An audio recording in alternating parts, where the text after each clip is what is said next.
Hi friends, welcome to quick and easy. Friends, જો આપણો ડો કેટલો સરસ ફર્મેન્ટ થઈ ગયો છે.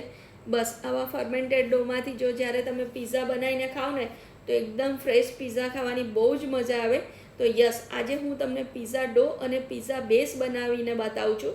તો એના માટે મેં એક વાડકીમાં 2 ચમચી ડ્રાય યીસ્ટ લીધી છે અને એક બાઉલમાં એટલી જ ખાંડ એટલે કે 2 ચમચી ખાંડ લીધી છે અને 1 કપ હૂંફાળું દૂધ અંદર ઉમેર્યું છે. અડીએ તો હૂંફાળું લાગવું જોઈએ, ગરમ નહીં તો યીસ્ટ ફર્મેન્ટ નહીં થાય. હવે એમાં જે આપણે પેલી યીસ્ટ રાખી હતી ને એ અંદર ઉમેરીને હલાવીને તમારે 10 મિનિટ માટે સાઈડ ઉપર રાખો. આ એનું મેઝર છે કે 500 ગ્રામ તમારો મેંદો હોય તો તમારે 2 ચમચી યીસ્ટ અને 2 ચમચી ખાંડ અને 1.5 કપ દૂધ, પછીનું બાકીનું પાણી, એ રીતે. હવે લોટમાં મેં મીઠું ઉમેર્યું ને યસ ફ્રેન્ડ, તમારે 1 ટેબલ સ્પૂન જેટલો મિલ્ક પાવડર ઉમેરવાનો છે. મિલ્ક પાવડરથી એકદમ એનો ટેસ્ટ સરસ લાગશે, સોફ્ટ પણ બહુ સરસ થશે, તો તમે એ ચોક્કસથી ઉમેરજો. હવે જો આપણી યીસ્ટ એકદમ ફર્મેન્ટ થઈ ગઈ છે, કેટલી સરસ. એ તમારે બધું જ લિક્વિડ અંદર ઉમેરી દેવાનું અને ઉપરથી અડધો કપ જેટલું બીજું દૂધ પણ હૂંફાળું ઉમેરવાનું અને તમારે લોટ બાંધવાનો. હવે જ્યારે આપણે જરૂર પડશે ને ત્યારે અંદર આપણે હૂંફાળું પાણી ઉમેરીશું. ઠંડુ બેમાંથી એકે નથી ઉમેરવાનું અને પછી તમારે એને મસળીને લોટ બાંધવાનો છે. હવે મેદો ચીકણો હોય એટલે તમારે તેલ ઉમેરવાનું અને થોડો કોરો મેદો ભભરાઈ અને એકદમ સરસ રોટલી જેવો તમારે લોટ બાંધી દેવાનો છે. અને લોટ બાંધી અને થોડુંક આવી રીતે તેલ ઉમેરી અને બીજા 3 થી 4 મિનિટ એને મસળવાનો છે. એ થઈ જાય એટલે પછી એને તેલથી ગ્રીસ કરી અને 1 કલાક સુધી એને ફર્મેન્ટ થવા માટે ગરમ જગ્યાએ તમારે મૂકી રાખવાનો છે. લોટ વધારે હતો એટલે મેં 2 પાર્ટમાં ડિવાઈડ કર્યો. એક આ નાના બાઉલમાં પણ થોડો છે. હવે જુઓ 1 કલાક થવા આવ્યો છે. આપણો લોટ જુઓ કેટલો સરસ ફર્મેન્ટ થઈ ગયો છે. તો ચલો હવે આપણે મોટા બાઉલમાં પણ જોઈ લઈએ. તો એ પણ એકદમ ફર્મેન્ટ થઈને બહુ સરસ થઈ ગયો છે. એને પંચ કરી અને એર બધી કાઢી નાખો અને પછી એને ફરી તમારે થોડું તેલ મૂકી અને 1 મિનિટ માટે ફરી તમારે મસળી લેવાનો છે. ફ્રેન્ડ્સ, તમને થશે કે બહાર તો પિઝા ડો મળે છે તો ઘરે ઝંઝટ કોણ કરે, પણ આ ફ્રેશ ડોમાંથી તમે એકવાર પિઝા બનાવીને ખાજો અને કંઈ બહુ મહેનતવાળું નથી, બહુ સરસ પિઝા બને છે. અને બીજી એક વાત કે આપણે નજર સામે બનેલું એટલે એક ફ્રેશ ડોમાંથી તમે પિઝા ખાઈ શકશો. અને બીજી વસ્તુ એ ને ફ્રેન્ડ કે જો આવો તમારો લોટ પડે ને તો તમારે સમજવાનું કે તમારો લોટ પરફેક્ટ બનાવ્યો છે, તો તમે ચોક્કસથી બનાવજો. અને જો આ લોટને તમે ઓવરનાઇટ રાખીને પછી પિઝા બનાવશો ને તો એ તો બહુ જ અમેઝિંગ બનશે. અને ફ્રેન્ડ્સ, જો તમે એવું વિચારતા હોય ને કે યીસ્ટનો યુઝ નથી કરવો અને બેકિંગ પાવડર અને બેકિંગ સોડાથી, તો ટેસ્ટમાં તમારે થોડો કોમ્પ્રોમાઇઝ કરવો પડશે. એટલે 100% જો તમને સરસ રિઝલ્ટ જોઈતું હોય ને તો તમે યીસ્ટનો ઉપયોગ જરૂરથી કરજો. અને હવે આસાનીથી મળી જાય છે માર્કેટમાં, તો તમે એ રીતે બનાવજો. ચલો હવે આપણે પિઝા બેઝની તૈયારી કરીએ. ફ્રેન્ડ્સ, આજે મારે પિઝા છે ને એક મોટી ડીશમાં બનાવવાનો છે. લગભગ 3 થી 4 જણ આરામથી ખાઈ શકે. એટલે મેં પહેલાં આ ટ્રેને ડસ્ટ કરી લીધી.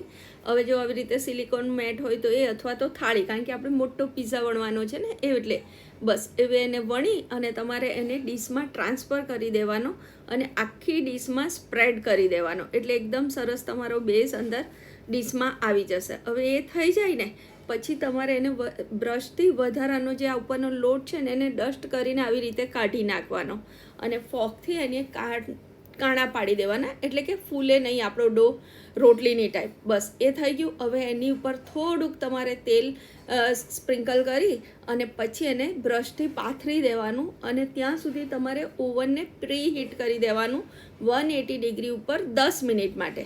હવે 10 મિનિટ થાય ત્યાં સુધી આપણો 10 મિનિટ લોટને રહેવા દેવાનો, થોડો ફર્મેન્ટ થઈ જાય. બસ હવે પછી આપણે એને 10 મિનિટ માટે બેક કરીએ છીએ, ખાલી એમને પહેલાં ડો. હવે એ બેક થાય ને ત્યાં સુધી આપણે વેજીસ રેડી કરીએ. તો વેજીસ તમને જે ગમે, મેં ડુંગળી, કોર્ન, કેપ્સિકમ અને ટામેટાં લીધા છે. હવે એમાં પિઝા સિઝનિંગ ઉમેર્યું છે. મેં બીજો કોઈ વધારાનો મસાલો નથી ઉમેર્યો ને થોડુંક ઓલિવ ઓઇલ ને મીઠું. બસ હવે એને બરાબર તમારે મિક્સ કરી લેવાનું છે. આપણું ઉપરનું જે ટોપિંગ માટેનું વેજી છે એ રેડી થઈ ગયા છે. હવે આ બધું થયું, પણ પિઝા સોસ તો જોઈશે ને, તો ચલો ઇન્સ્ટન્ટ સોસ પણ બનાવી લઈએ. તો આ 3 ટેબલ સ્પૂન જેટલું કેચઅપ છે, એમાં 2 સ્પૂન મેં રેડ ચીલી સોસ લીધો છે. એ રેડ ચીલી સોસ અને આપણે શેઝવાન સોસ ઉમેરવાના છે. તો બંને વસ્તુ 2 સ્પૂન લેવાની છે. તો આ શેઝવાન સોસ છે એટલે એનાથી તીખાશ પણ સરસ આવશે. એ ઉમેરી અને એની અંદર આપણે પછી પિઝા સિઝનિંગ ઉમેરવાના છે. એટલે આપણું ઇન્સ્ટન્ટ પિઝા સોસ રેડી થઈ જશે. તમારે વધારાનો કોઈ પણ ખર્ચો કરીને બહારથી લાવવું નહીં પડે ને એકદમ કમ્પ્લીટ ટેસ્ટ બહુ સરસ આવશે. તો મેં આ 2 ચમચી જેટલું પિઝા સિઝનિંગ નાખ્યું છે. થોડું આગળ પડતું નાખજો એટલે એનો ટેસ્ટ સરસ આવે. બસ બધું જ બરાબર મિક્સ કરી લેવાનું તમારે અને એને 5 મિનિટ રહેવા દેવાનું, એટલે જે સિઝનિંગ છે ને એ બરાબર અંદર કમ્પ્લીટ થઈ જાય. હવે 10 મિનિટ થઈ ગઈ, આપણો પેસ્ટ પણ રેડી થઈ ગયો. હવે એની ઉપર આપણે જે આ ઇન્સ્ટન્ટ સોસ રેડી કર્યો હતો ને પિઝા, એ અંદર ઉપર સ્પ્રેડ કરી દેવાના છે. એની ઉપર તમારે વેજીસ કરી દેવાના છે. હવે ઉપરનું ટોપિંગ તો તમને જે ગમે, ચીઝ તમને જેટલું ગમે એટલું એ પ્રમાણે. મેં તો થોડું મેયો પણ મૂક્યું છે અને ચીઝ પણ 2, એક ક્યુબ અને એક પિઝા ચીઝ બધું જ મેં મૂક્યું છે. અને પછી છેલ્લે તમારે ફરી થોડુંક ઓઇલ અને પિઝા સિઝનિંગ સ્પ્રિંકલ કરી અને તમારે એને અને ફરી 10 મિનિટ માટે 180 ડિગ્રી ઉપર બેક કરી લેવાનો છે. ફ્રેન્ડ્સ, ટોપિંગ તો તમને જે રીતે ગમે એમ મેં કીધું એ તમે કરી શકશો, પણ તમે આ રીતે પિઝા બેઝ બનાવજો. એકદમ ફ્રેશ પિઝા બેઝથી ખાવાનો પિઝાની મજા કંઈ અલગ જ હોય. છેલ્લે આપણે ઓલિવ્સ મૂકીશું. મારી પાસે આજે બ્લેક કલરના ઓલિવ ખલાસ થઈ ગયા છે એટલે મેં ગ્રીન મૂક્યા છે. એ થોડા સોર વધારે હોય છે પણ ચાલી જશે. બસ હવે મેં એને 10 મિનિટ માટે બેક કરવા મૂક્યું છે. 10 મિનિટમાં આપણો એકદમ મસ્ત પિઝા રેડી થઈ જશે. ફ્રેન્ડ્સ, આખા ઘરમાં પિઝાની એકદમ એટલી મસ્ત અરોમા આવી રહી છે ને. જો 10 મિનિટ પણ થઈ ગઈ છે, આપણો પિઝા પણ એકદમ સરસ બેક થઈને રેડી થઈ ગયો છે. તો ચલો સર્વ કરી લઈએ.